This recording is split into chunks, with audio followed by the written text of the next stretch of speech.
Mehdi Abou Enad a labouré ses champs pendant des décennies.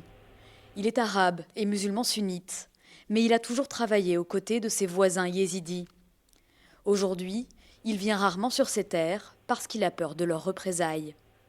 Pour les yézidis, beaucoup d'Arabes sunnites sont complices des crimes commis par l'État islamique depuis 2014. On nous empêche de vivre ici, nous sommes désormais déplacés. Nous vivons dans des camps et dans des villages arabes au sud du district de Baj. On nous accuse de faire partie de l'EI parce que le groupe s'était installé dans des régions sunnites.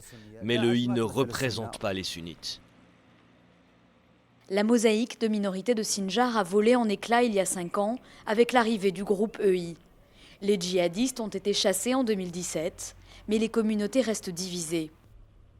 Dans la ville de Sinjar, toujours en ruine, sur les 50 000 familles issues de toutes les minorités, quelques milliers seulement sont revenues, quasiment toutes yézidis. Parmi elles, celle du cheikh Farid Khalaf. Pour lui, les Arabes sunnites ont trahi des siècles de coexistence. Ceux qui n'ont rien fait, nous les respectons. Mais ceux qui ont du sang sur les mains devront être jugés. Leur place n'est pas à Sinjar.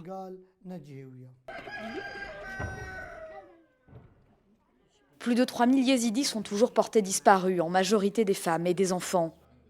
Alors pour cette ONG installée dans le nord de l'Irak, le gouvernement devrait faire beaucoup plus pour la réconciliation.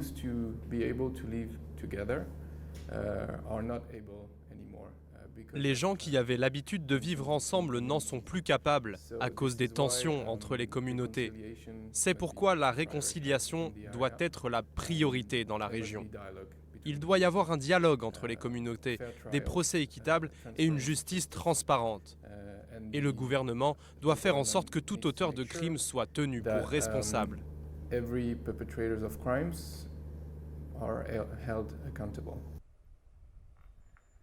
Car sans ce travail de réconciliation, les déplacés ne rentreront pas et ces terres resteront en jachère, empêchant toute reconstruction.